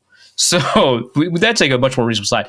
But the thing that's weird about this slide is that for every other one of the elements of these top slides, you can clearly identify a reason that makes sense for a team to pass on that guy for so long. Lyle Collins, a person of interest in a murder investigation. All right, we'll pass. I get it. Laramie Tunsil, I don't think that this one makes a ton of sense, but like right before the draft, a video of him in a gas mask bong gets released, and he drops like 13 slots. That one is like the least sensical of these examples, but like you like get it though, at least. Miles Jack doesn't have a knee. Slides all the way from a first rounder without a knee is pretty impressive. He slides all the way to like the 2nd round, right? Maurice Hurst, like a heart condition where he might not be able to play football again, right? Like, okay, all of those like make sense. And Shedeur Sanders' slide is like, yeah, I guess his dad sucks. Like, what are we doing? That's so weird. And Kuiper being mad about it, I think makes sense. I think people got a little bit, too into Kuiper being mad about it because like they were like, oh, now Kuiper is comparing him to Tom Brady. And it's like, I listened to that segment. No, he's not. He's saying to Shedeur Sanders, multiple times over the course of 3 days, but he is saying, like, this doesn't prove he's going to be bad because we've seen, your Dak Prescotts and your Russell Wilsons and your Tom Brady's do well after a slide. Aaron Rodgers slid and he used that as a chip. Like, fine. But like, yeah, it was a lot. And I think that there is some element here where clearly if he was more talented, if he had a higher ceiling, this wouldn't have happened. And the things I'm about to mention don't matter. But the things that like pop out to me are, one, he had a bunch of bad interviews, right? And that's like difficult information for evaluators to have, and they don't really know how to incorporate that, right? But we know quarterbacks with bad interviews. Johnny Manziel famously had bad interviews. Baker Mayfield apparently had some bad interviews. Better than Manziel. I don't want to like compare the two, even though it's very natural for a lot of people to do that. But Manziel had like horrible interviews, and Mayfield had some pretty bad interviews, and Josh Rosen had bad interviews. And they did not slide out of the first round. Baker Mayfield was picked number 1, like the first pick, right? Sanders had bad interviews, and he slid way further than that. Now, mind you, Josh Rosen was a presumptive number 1 overall pick. In the same draft class, Baker Mayfield was actually the number 1 overall pick. And Johnny Manziel was one of the best players in college football that we've ever seen. Like, he's up there with, like, maybe not quite as good as Joe Burrow, Cam Newton, but like people forget he was insane. He was amazing. And Shedeur Sanders was not. Like, if Johnny Manziel never had to play LSU, he'd have 2 national championships. Like that, like that's nuts with a bad defense. And like, I think that's Shedeur Sanders was not close to that. And I know that's like a team accomplishment, but like my point is, like, he didn't play quarterback at quite that level where like the lack of a strong arm and the lack of athleticism was going to be made up for just how well-timed and anticipatory and accurate he was. He was accurate. He's much more accurate than almost any other quarterback in this class. But he wasn't so accurate that he was like a Joe Burrow level guy. Joe Burrow, not a strong arm, not a good athlete, way more productive as a passer, right? And so if he was better, none of that would matter. But I do think that it is likely that a quarterback who is perceived as arrogant, as Josh Rosen was, as Baker Mayfield was, as Johnny Manziel was, is much more likely to get away with the perception of that arrogance if they're white. I think that's true, which is not to say the NFL universally dings black quarterbacks in the same way. That's not really how racism works in like the modern United States. Like, in some ways it does, right? But holding people to different standards for different types of behavior is often how it works. And so there are some things you can get away with as a white person that you can't with as a black person, which does not materialize in low draft picks for players who aren't testing that line, like Cam Ward, like Anthony Richardson, like CJ Stroud. CJ Stroud, one of the most ideal attitudes you can have in a quarterback, right? Lamar Jackson, represented himself throughout the process, right? And some people thought he was arrogant. Not nearly as arrogant as Shedeur Sanders, right? Not nearly the same perception. But he falls all the way to 32. He won the height. He was amazing, right? Mind you, he's breaking the mold a little bit as a quarterback, and that plays a role. But he had outstanding upside and athleticism and great passing numbers, and he worked in a pro-style offense. He worked in like a West Coast system at Louisville, right? But like, I think that does play a role. I think the fact that Deion Sanders is his father plays a negative role because, in the interviews and articles, you see executives talking about how if they mess up or if they bench him or if he has a poor game, Deion Sanders is going to go to the media and call out the coach. And that's true, and that sucks, and that's a negative, and it's going to hurt his draft stock. But I think the bigger issue here is that he's a coach. And if you're a head coach, you're hiring a quarterback whose dad could replace you. So you might as well just not hire that quarterback and not have to worry about an owner getting enamored with a potential head coaching candidate who has mostly legitimate claim to being an NFL head coach, like Hall of Fame NFL career. He's been a head coach at an HBCU and then a Power 4 program. The Power 4 program wasn't successful, but that's like a way better resume than Josh McCown, Vikings quarterbacks coach Josh McCown, or like Jeff Saturday, right? Like there are worse resumes for head coaches.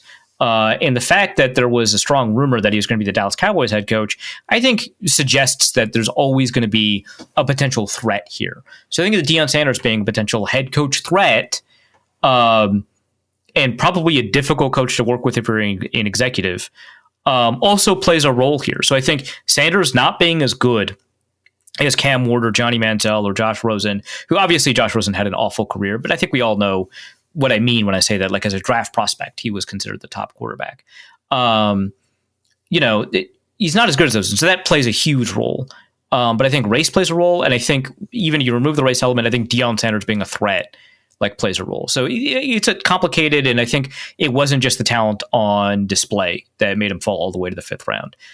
There is a conspiracy that the NFL forced the Browns to draft him, and like the presser is super unenthusiastic and stuff like that. Like, I don't think that's true, but it's fun. It is fun.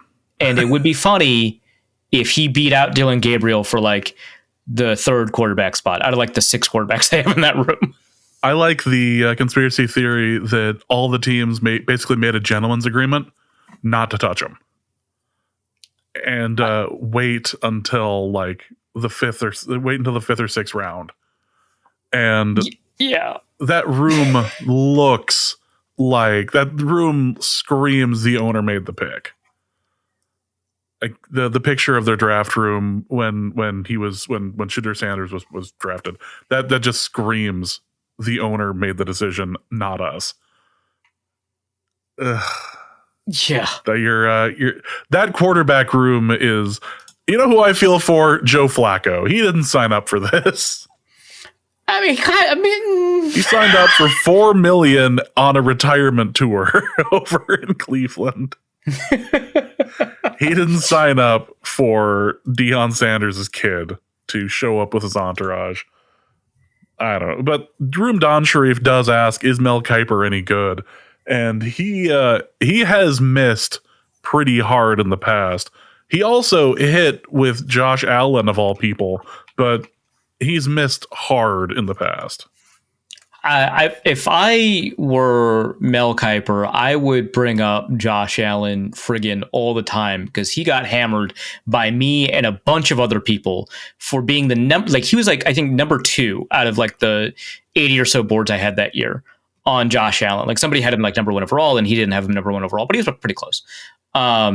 So generally speaking, people in his position do a lot better at predicting NFL outcomes than a lot of other analysts. So if you take a look at the 2016 to 2021 retrospective on the big boards that I published last year, a lot of those guys are quote unquote forecasters. So Jeff Legwold at ESPN was number 2, Gil Brandt was number 3, Daniel Jeremiah was number 4 at like predicting the draft. And in terms of predicting player outcomes, it's very similar. Gil Brandt was number 2, RIP. Jeff Legwold was number 3. Daniel Jeremiah was number 5. Really excellent stuff from these guys who have a lot of connections and have used those connections in a distinct way. Now, Kiper, let me pull up actually really quickly the rankings overall I have, because I only did top 5 and bottom 5, and Kiper does not appear in the bottom 5, right? 2016 to 2021 Big Board Awards. Here we go. Now, Kiper ranked above average. So of like the 100 or so people that I have data for, his like average score was like 500-ish points away from the thing, which is much better than the bottom, which is at 420. Blaze it. But not quite up to the top, which is like 650. So, I think he did a little bit better than average compared to a lot of these guys. The NFL is just behind some really astounding boards, like at College Football Metrics, Draft Board Guru, Jeff Legwold, just behind there. But Kiper is just like a little bit above average when compared to some of these boards. So, Kuiper's fine. The consensus just barely beats him. But I think that people focus a lot on his misses because he's very public and people remember negatives more than positives.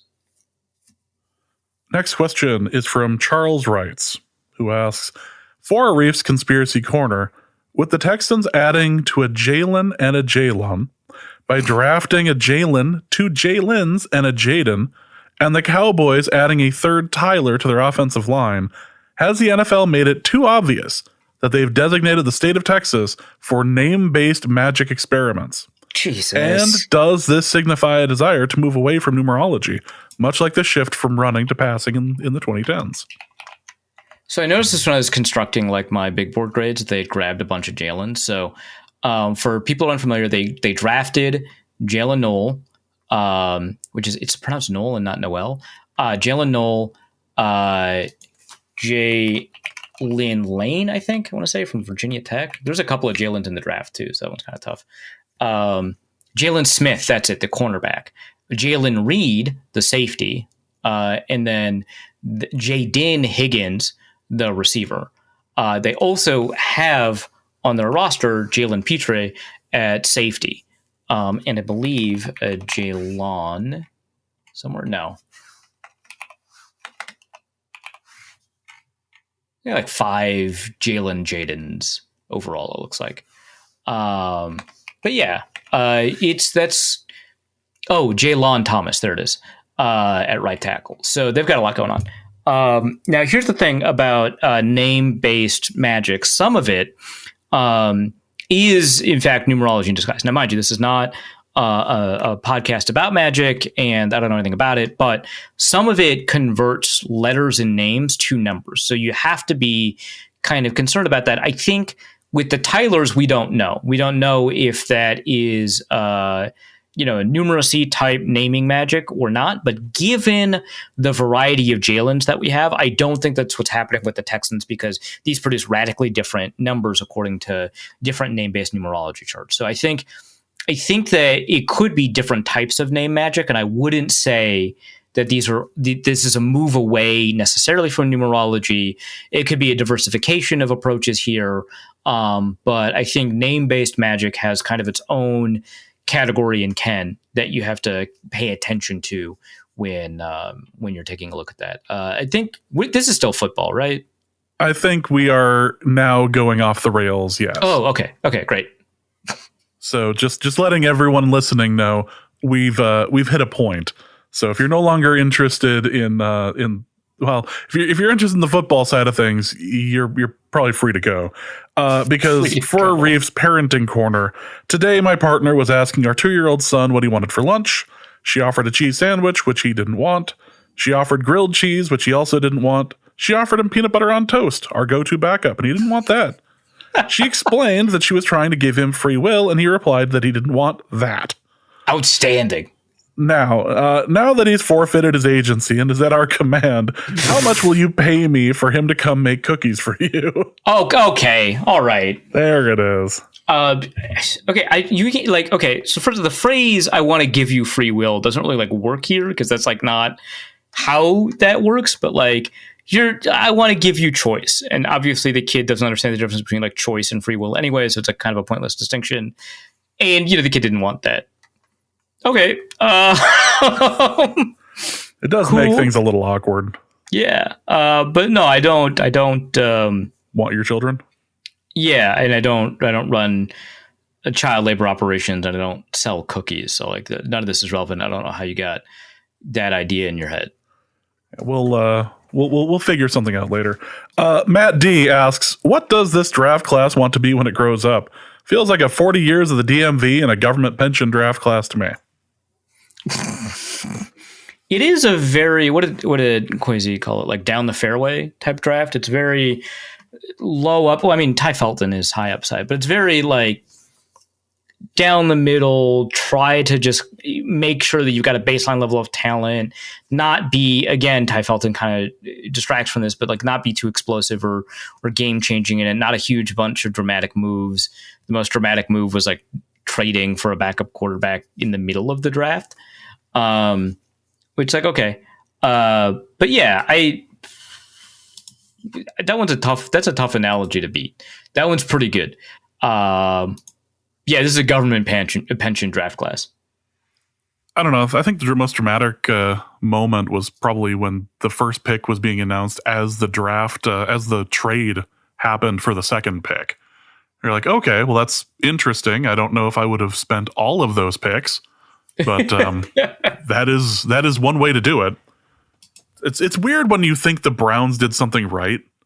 Like it felt dirty. Like I needed to wash my hands. I didn't love that, especially because it's for a player I like that they gave up. Yeah, and so a lot of people are like, classic Browns, they gave up on the best player, and then you looked at the haul and you were like, no, the haul made sense. The haul, if it were a better team, it would have been one of the situations where when they play the Jags in the future, all the players they got for that pick would then be out on the field. But you really only see that sort of pettiness in what was it, the Rams and the Commanders? I'm trying to remember exactly how that worked. It was beautiful. It was beautiful when it happened. Arif's 8th grade crush has a car question for you. A question for Arif's car corner. I'm looking at purchasing a 10-year-old minivan, ideally under 15,000, so it'll likely have more than 100,000 miles. What is the most mileage I should consider? Should I consider prior salvage? Should I stick with Toyota or a Honda? Or risk it by getting a bit more of a minivan in a Dodge or a Chrysler? So Chrysler obviously famous for their minivans, but I think from a reliability and used car perspective, I might go with a Toyota or a Honda. I think that the premium that you'll pay, especially for a used Honda, is probably worth it. I think that reliability is the most important factor here. Because people only have minivans if they want to cart their children around in it. So I think reliability is super important here. But B, I think that in my experience, car headaches are some of the worst headaches you can have. Like, trust me. I was going to have a comment. And you know what? We're good. That sucks. And I think that even cars that have like a pretty good Carfax report or whatever can like surprise you with the problems that crop up just because of age. It's like a lot of moving parts with literally tiny explosions happening in the engine. It's like a difficult thing to maintain. And so I would make sure to get a brand known for its reliability. I would take a look at a bunch of used reviews. I would not purchase anything above 150,000 miles, especially something a little bit bigger like a minivan. To me, in my brain, for whatever reason, I think 130,000 miles seems like, the upper limit for me. I guess it's as arbitrary as 150, but 150 sounds like a nicer, rounder number, right? But to me, it's like 130 is probably the limit for me. Don't consider prior salvage. Don't do that unless you yourself have a lot of experience with cars and like fixing them and being able to source parts in your like that. To me is not a smart decision. I would get a Toyota or a Honda. I know that you'll get a bigger one with a Dodge or a bigger one with a Chrysler, but I really love the reliability of used Toyotas and used Hondas. So that's what I would stick with. Let's go to Deez, who asks, for Arif's sumo corner. It has been too long. Can we take a second to appreciate Tamawashi's insane consecutive matches streak? Not only that he continues to perform as well at 40, that the world of sports should recognize his record over Cal Ripken's as the ultimate Ironman achievement. Agree? Okay, so Cal Ripken's record is insane. I want to that's crazy. 2,632 consecutive games played. That's 500 more than Lou Gehrig, which is 800 more than third place Everett Scott. Like that is a crazy, crazy record. I will say, all due respect to Cal Ripken. Oh my God. I'm just saying sumo is a more difficult sport to stay healthy in. That's all I'm saying. This is not like baseball's not a real sport. That's not what I'm saying. It's not like he was a DH either. He wasn't like sitting on the bench for most of the game. I'm not saying Literally it's not an impressive record. That is a crazy record. I don't think it'll ever be broken, especially with like the load management techniques we have now. But even if not, even if there's somebody who's willing to try and break that record, it's not going to happen. I think it's more impressive than like Favre's Ironman record. That which that is a contact sport, right? Like I don't want to knock the record, but like this is a 40-year-old sumo wrestler in a sport constantly beset by injuries. Like everyone gets injured. That is the similarity to the NFL, is that everyone is injured. A 100% injury rate in sumo, and a lot of really dedicated, driven rishiki have to drop out of tournaments, even when they're on track to become yokozunas. Like people who have consecutive matches streak in the hundreds end up getting an injury that's going to stop them, right? Tamawashi's record is like his consecutive match streak of was it 1,600, something like that.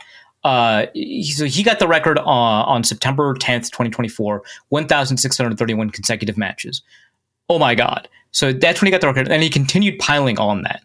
So he has more consecutive matches since that 2024. That I don't think will ever be matched, because you have to be a sumo wrestler at 40. And the thing is, he's playing at like a pretty high level. Like he's slated for the May Basho in the number 3 slot in East Megashira. Like that's impressive. In 2022, he stopped Terunofuji's 23 bout winning streak. Like this is really, like, it's not just that he's not just playing to play, he's playing to win.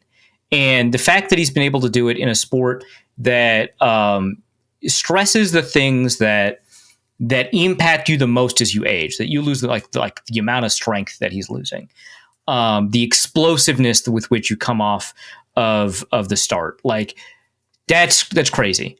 So I think that is a more impressive record. I think that the fact that he is a more physical wrestler than anything else, I think adds to that impressiveness.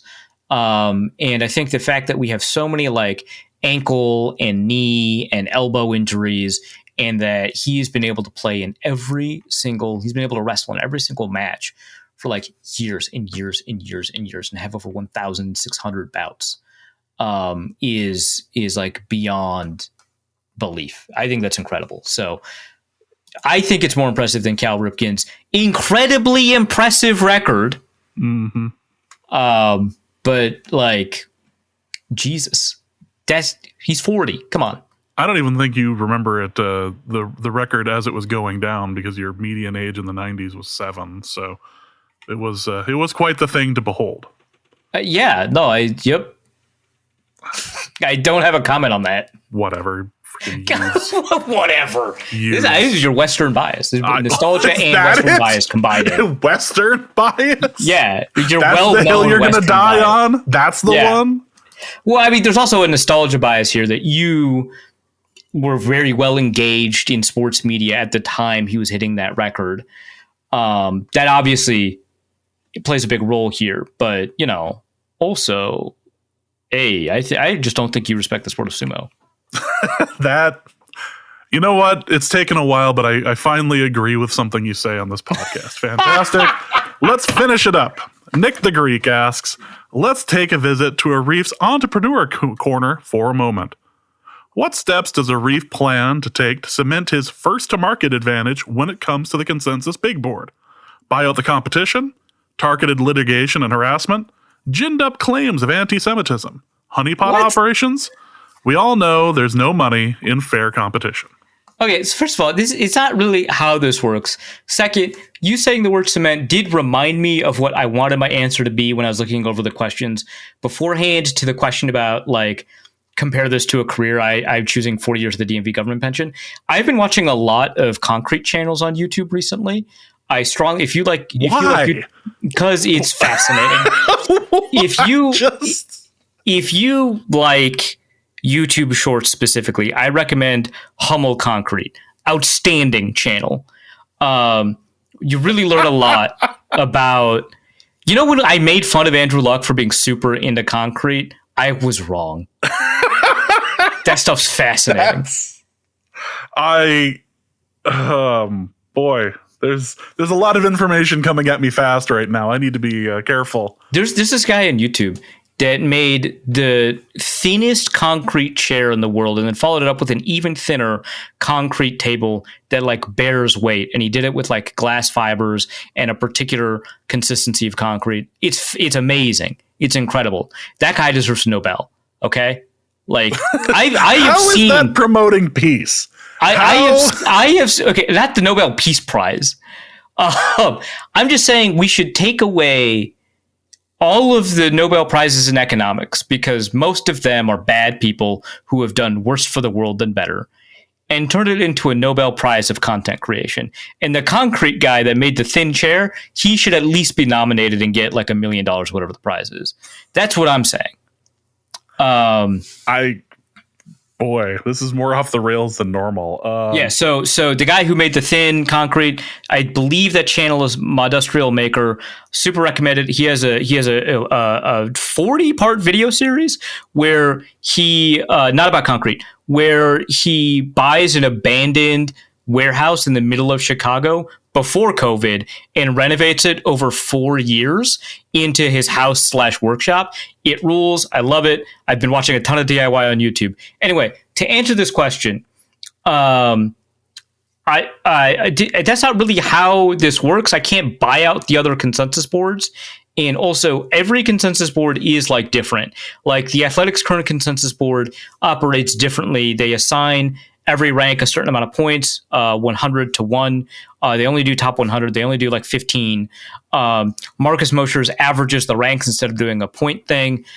Jack Litch, I think, believe does the same thing, but with, I think, a larger board. And honestly, like the interface that Jack Litch uses is amazing. And I think more boards, but I think they're less likely to be updated, if I remember correctly.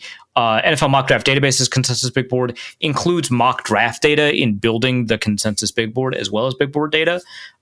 So that is solely about predicting draft order and not about attempting to find out like who the best players are or anything like that. They're all different in their own different ways. I wrote a story about that, and I don't know how I would buy them out. I don't think I'm going to accuse any of them of anti-Semitism, which I guess of all the racisms to accuse people of right now, that one has like the most juice, like at the moment in terms of like canceling people. So I get why you chose that one, but I'm not going to do that. I don't even know what a honeypot operation would like look like here. And, you know, I don't even, what, targeted litigation? Come on. Targeted harassment I can do, but not for competition reasons. That's just like what I do. So that's different. Yeah, that's kind of your deal. Yeah. Wow.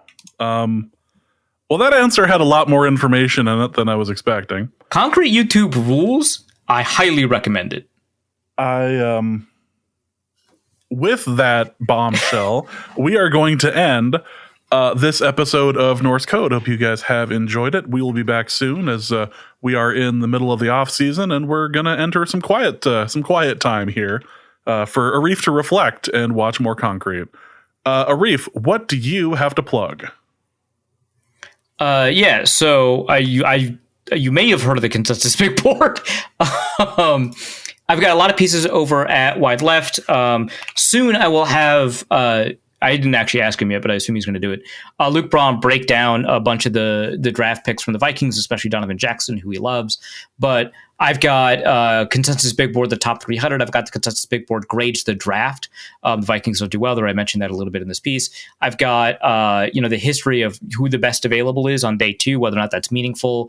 I have that really long piece on Shedeur Sanders' slide that I want people to check out. How unprecedented is it? What does it say? Versus history. How far did he slide relative to other people? I've got forecasters versus evaluators. I've got most polarizing people over the. I wrote over 20,000 words this weekend. It's all published over at wideleft.football. Check that out. How about that? Please support his concrete habit. The boy needs his videos.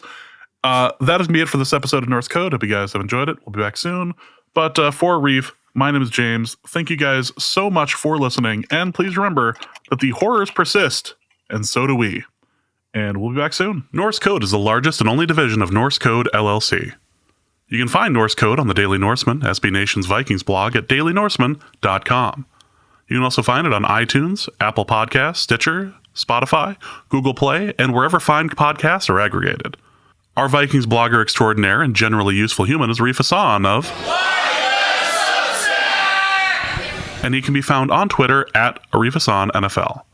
I am your producer and host, and my name is James Pagashnik. You can find me at the show's official Twitter feed at norsecodepodcast or at my personal account at BigMono. If you'd like to donate a few bucks to the show, you can do so in a couple of different ways. You can go to patreon.com/norsecode and donate there. For $3.50 a month, you get bonus material and more. You can also go to paypal.me/norsecode for a one-time donation, or you can go to norsecode.threadless.com and pick up some Norse Code merch. Any questions or comments that cannot fit in a tweet can be sent to norsecodepodcast@gmail.com. On behalf of the Norse Code staff, we thank you so much for listening. Our formula is this. Hey, all things are possible through the power of Ben DiNucci.